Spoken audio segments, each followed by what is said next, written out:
rolling, just checking sound. And we're back, and I've got these radical glasses. Look at these things, man. I was thinking about doing the whole interview with these, but I think I might get kind of distracting. My name's Josh Schafer, aka Josh Lunchmeat. Some people call me that on the internet, because I do a thing called Lunchmeat Magazine, and lunchmeatvhs.com. I've been doing it for about 12 years now. Whoa. It is a print and online publication, production brand, lifestyle brand, that's dedicated to the appreciation, celebration, and preservation of VHS and video era culture. So I've been doing that for a long time. Alright, let's get back to normal. I'm not really that normal. Right now I live in Raleigh, North Carolina, where I am running Video Vortex, which is a real live video store inside of Alamo Drafthouse in Raleigh, North Carolina. We have 70,000 titles to rent for free, which is pretty cool. So I came down here about 2 years ago to run that, and it's been amazing. Really, really cool experience, obviously, to be able to run a video store in 2020 and to have the rentals be free. You know, being able to curate that and just cultivate the culture there, kind of foster the culture and get people excited about video rentals again. And it's inside of a movie theater, which is just like this perfect synergy. So yeah, I've been down in Raleigh, North Carolina for about 2 years now, but I was in Philly most of my teens, grew up in South Jersey. I started collecting tapes. Well, I've had tapes since I was a kid. You know, I was born in '85, so, you know, I grew up watching tapes. And, you know, it's just how you watch movies. But, I mean, I think I started consciously collecting when I was about 17 or 18 years old. And that was about 2002, 2003. I was meeting a friend somewhere, and there was, like, this little, like, news shop. And I got there before and I had some time to kill, so I went to this news shop just to look at some comics or get a snack or something. And I went in there, and there was this, on the bottom shelf, there was this row of VHS tapes. And right away, Microwave Massacre Big Box jumped out at me, and I went over to it. I was like, oh man, I remember this. And I got that and a couple other tapes. But the Microwave Massacre really stuck out in my mind. And I went up to the counter, and I was like, yeah, how much is this? And they're like, I don't know, $1. And I was just like, yes. And I remember just getting that tape and being so stoked and so excited because, you know, I remember watching that movie with my dad growing up. And also the cover art is just, it's slate, it's just amazing, you know, and it just really ignited everything. And I was like, man, I want to get more of this. Like, I have to get all of this. I think that's the moment, if I had to pinpoint one, that really hit me. And I wanted to start collecting tapes, you know, and getting all the tapes and all the rad stuff. I don't still have it, but I have this one, which I got from Videodrome in Atlanta, which is really cool. Matt rules, they all rule down there. So what happened was, I do this thing called Home Video Horrors with Jackie Lawrence, and we photograph VHS covers and make a calendar. I sent my Microwave Massacre box to him to photograph, you know, because we have to photograph it. And it got lost in the mail. Like, the package when he sent it back never showed up. Not his fault at all, but it was heartbreaking, dude, because I lost a lot of pretty much everything in the 2019 calendar. I think it is, that they're all gone. I still have the tapes, which is great, but I don't have the boxes for them. But what's great is that, you know, it's kind of immortalized in the calendar. We did 7-foot recreations of VHS inside of Video Vortex, which I think we can insert a picture or something like that. But we used the Microwave Massacre scan for that too. It lives on, but not on my shelf, which is a bummer. But it's got a lot of memories, and it's the tape that helped spark my passion for collecting VHS. Because it's fun. I mean, because it's a constant adventure, constant exploration, constant discovery. You know, and sometimes it's like retrospective discovery, like, oh, I forgot about this. And there's tons of stuff that you never knew existed. I really like that. I really like finding new stuff and finding about histories of movies that, you know, you never knew existed. Like, well, what is this thing that I just found? I can't wait to watch it. I can't wait to experience it and then learn more about it, you know?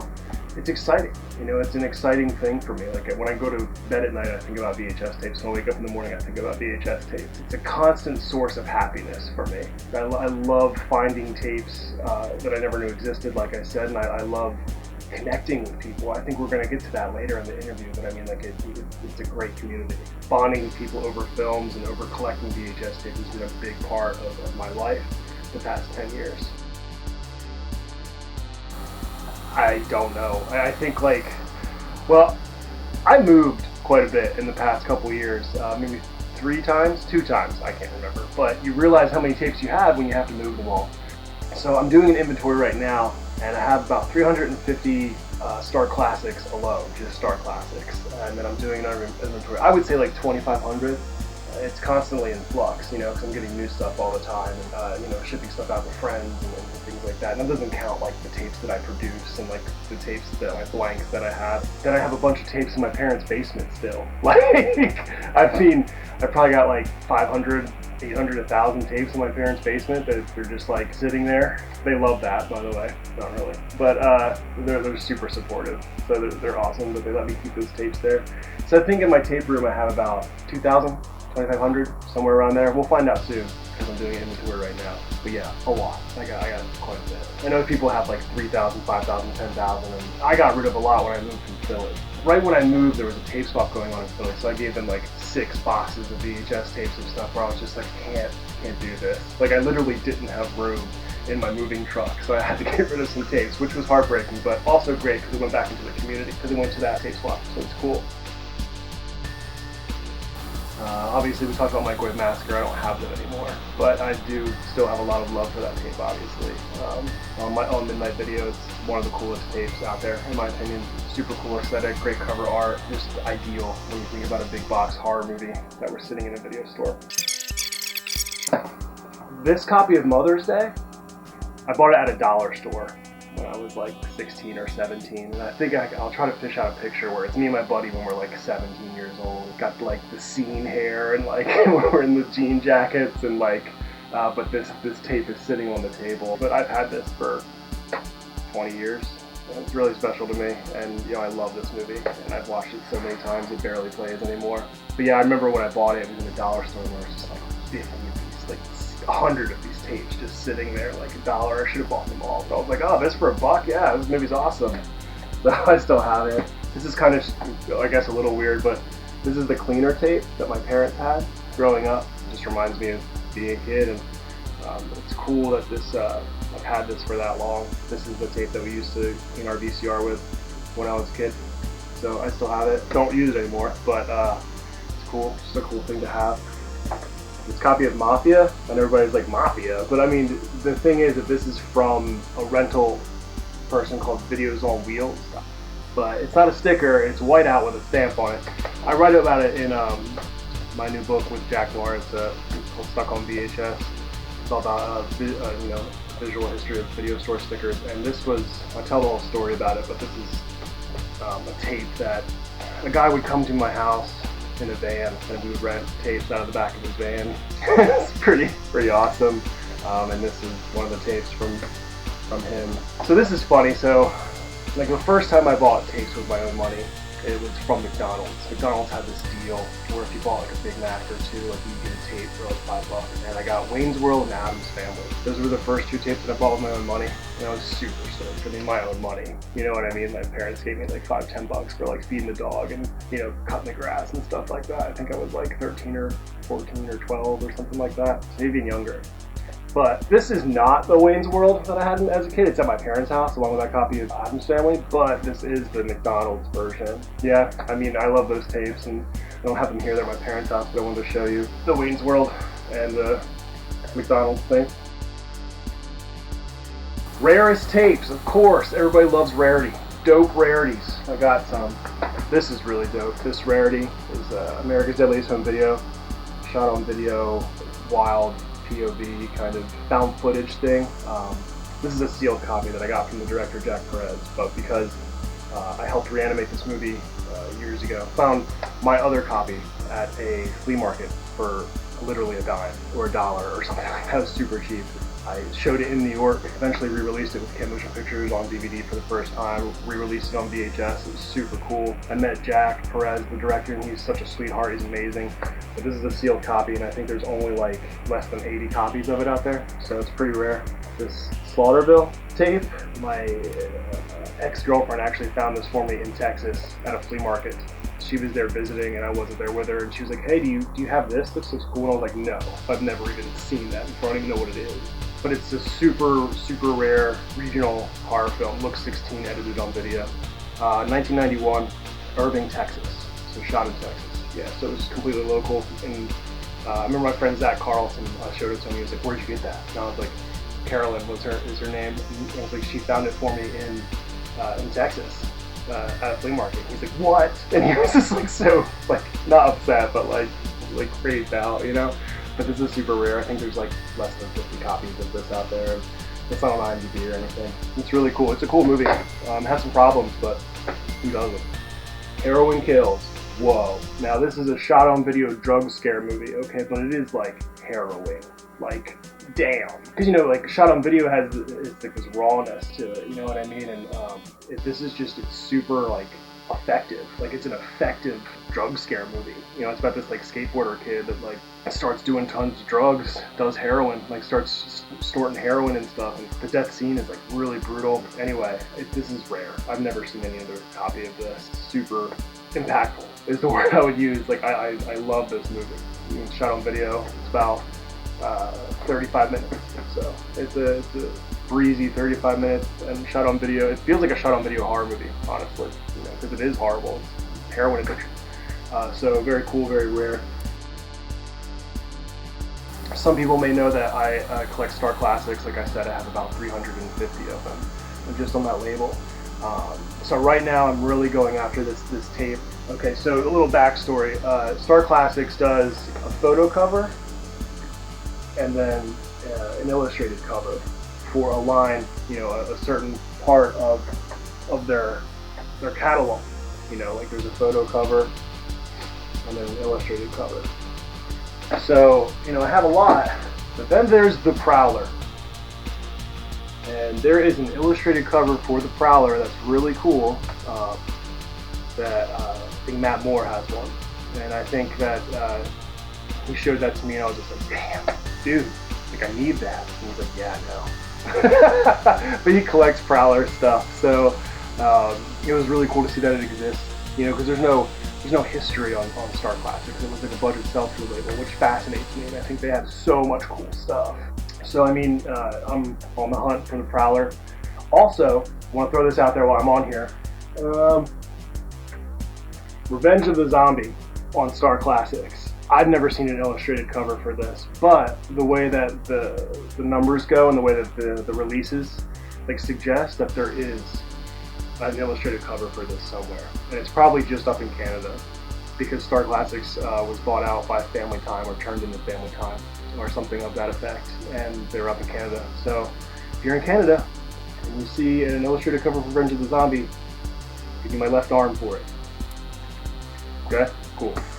But my Grail tape, yeah, that's what I'm looking for. I mean, my Grails change all the time. You know, being a VHS collector, you're like, oh, I need that tape. You know, you see it and you're like, I need this now. You know, and that's kind of like when I talk about like love collecting VHS tapes. It's fun, it's exciting.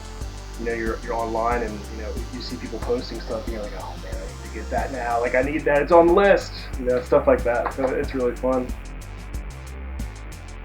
The tape community has brought me a lot of my best friends. You know, the people that I talk to every day and that I confide in. Years ago, now this is 10, 12 years ago, and you know, 7 years ago that I meet these people. It's really just predicated on a love for tapes, an interest in VHS tapes. You know, you don't really know much else about that person. You have no other reason to really connect with them other than you collect VHS tapes. And I think that's really cool, man. And people are supportive. I see people sending people tapes when, you know, they're upset, or like I see people like sending tapes just for fun, just to like do cool shit for people, and I think that's awesome. You know, and I just think that camaraderie and that community in general is just really cool. It's cool to see it grow, because when I started Lunch Meat, I mean, 10, 12 years ago, I mean, there weren't many people talking about VHS tapes. The Critical Condition online, CritCon online, Bleeding Skull, they were talking about it, and then all of a sudden, you know, you see like Harvey Just Collectors Unite, and then like VHS Misfits and all these other things happen on Facebook, you know, and it collects all these people and it puts these people like together and gets them to communicate, and what happens is all this information starts running through there, you know, and there's covers and information about releases and people posting like just all kinds of information, you know, because I was with Lunch Meat, I was trying to collect information about VHS tapes, stuff that was rare, stuff that wasn't on DVD, and then all of a sudden you have this perpetual stream of information and like, you know, people digging and people doing all that sort of thing, which is really great. You know, I think it's a wealth of information. And I think with that, you have people doing a lot of art, doing a lot of projects, doing a lot of cool stuff like that, like t-shirts, or starting, you know, something like VHS Rejects, or starting VHSurfer, this, or, you know, starting groups and then labels and then doing t-shirts or like doing reissues on VHS, like all the, and just paintings, and all of this art comes out of it, you know, out of this inspired art. And I think that comes out of the community, you know what I mean? That it far reaches out. Like we have Blockbuster shirts in Target, you know what I mean? Like I'm like whatever about that, it's cool, it's fine. I mean, it's neat to see it be recognized, and it's cool to see people just feel that nostalgia or feel that, like, understand that it was really important and cool. And I think that community, like as it spreads out, it just does all those cool things. It just brings people together, and I think that's the best part about it, is it brings people together. There's so much information and art coming out of it, so it's just really, really neat. It excites me. It's cool. And you know, like, if you think about this, I'd like to say, because, you know, a lot of us are online, there are so many people that are not online that collect tapes, that like don't talk online, that are like VH silent online, or like they don't post, you know, but they're still out there collecting tapes, you know. I know people that don't really post online, they just look. You gotta think, there's so many people that are like active and doing it, but there's so many people that just like just collect tapes and don't really do the internet thing, don't really like do the gram or whatever. It's cool, it's everywhere. I think it's really awesome. So much stuff. I mean, like in the early 2000s, dude, abundant. You know, you can get like a bunch of tapes for like $0.25. And people were like, they treated it like trash. They're like, get this garbage off my table. Please just take it. And it was really cool. But let's see, I did pick two things, you know, for the sake of brevity and time. This seems to be a crowd pleaser. This Toxic Zombies. Whew. Whew. This Videatrix. This baby's sweet. Love this tape. Got it for $0.25. Yeah, it was in like a milk crate, and it was real dirty. I mean, it was like actual dirt on it. I had to like brush it off and everything, and it was obvious it was just stuck in somebody's garage or whatever. And I pulled this out and pulled a couple tapes, you know, next to it to make it look like, you know, whatever, make it look like I'm buying a bunch of other stuff. He's like, I was like, how much is this? He's like, give me $0.25. And I was like, sure, no problem. So that was $0.25. And it was like 2007 or 2008 or something like that. VCR repair for Brother Nick. I found this at a Philadelphia Goodwill. Actually, it's right outside of Philadelphia. It's like Belmar, New Jersey. You go right over the bridge, it's a Goodwill outlet. Super cool. I don't know if anybody has Goodwill outlets, but digging through those Goodwill outlets, super fun. Love it, miss it. They don't have one in North Carolina. Boo on that. I do miss it a lot, going with Johnny Dickey and Hayden Hall and Anthony Klein and a bunch of my other buddies digging through Goodwill bins. But anyway, I found this at the Goodwill. It's like a 55-year-old man that owns a video repair shop, so VCRs, TVs, things like that, and he shows him how to repair a VCR on this tape. That's kind of boring, you know, but I mean, it's also really fun and really cool to see.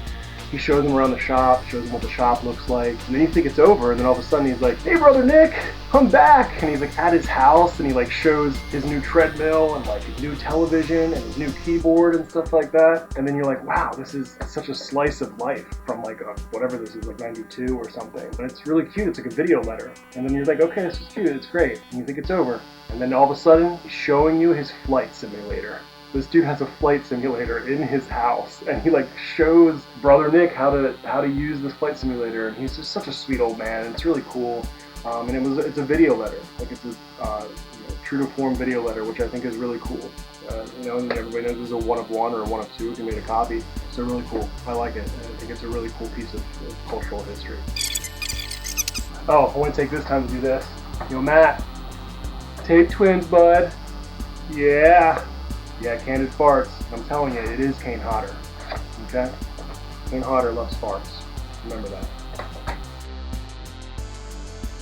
Horror movies, comedies, horror comedies, all kinds of stuff, man. I love action films, art house films, basically anything that catches my attention. Anything that looks interesting or anything like that. But mainly like horror movies, comedies, sci-fi, action.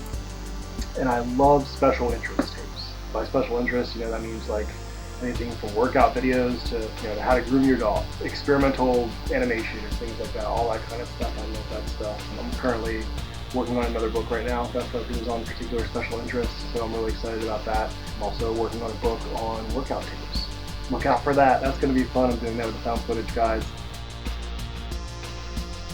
I gotta be honest, man, I don't trade that much. Honestly, because like I don't have like a surplus of tapes. All the tapes that I have, I kind of want.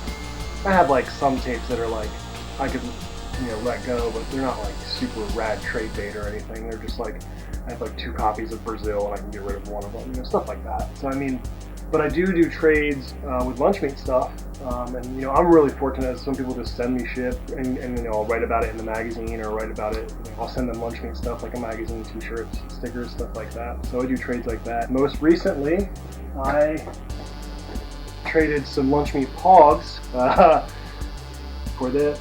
This is hand drawn from Taylor Duff. Super cool animation aficionado, animator himself, cool tape stock. This is an animation mixtape, which I have not watched yet, but I plan on doing this week. But he always does stand-up stuff. His Video Arena Archives on Instagram. He writes for Lunch Meat about animation. Super cool dude. I think he's in Seattle. But yeah, this is all hand-drawn, and it's really, really cool. 25 copies, Video Arena. So that was a really cool trade. And Taylor, if you're watching, thank you. Oh my god, hold on. I'll be right back. I'm sorry, dude. I'll be right back. I forgot to grab it. This was in my office. Newest tape I've required. Garbage Day! No, not Fun When I Do It Too. This is a special interest tape that, as a kid, that learns about how garbage works. And it is ridiculous. It's absolutely ridiculous. I got it for a really good price. Like I said, I love special interest, and this is definitely a weird one. But yeah, Garbage Day. And I was surprised when I bought it. I bought it for like 10 bucks, and it came in like a protective, like, collector's thing. So whoever sold it to me knows the tape is money. The tape is awesome. In 1994, Child Vision educational films. Children of all ages will be enthralled from the moment the big trucks thunder out of the depot. Gotta love it.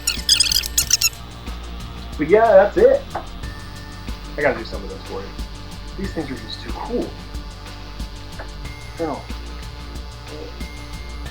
Yeah, look at. Whoa! Yeah. Here we got a little Mother's Day in there, huh? Oh! Ooh. This is great. Thank you. I'm gonna do some B-roll and then I'll send it over to you.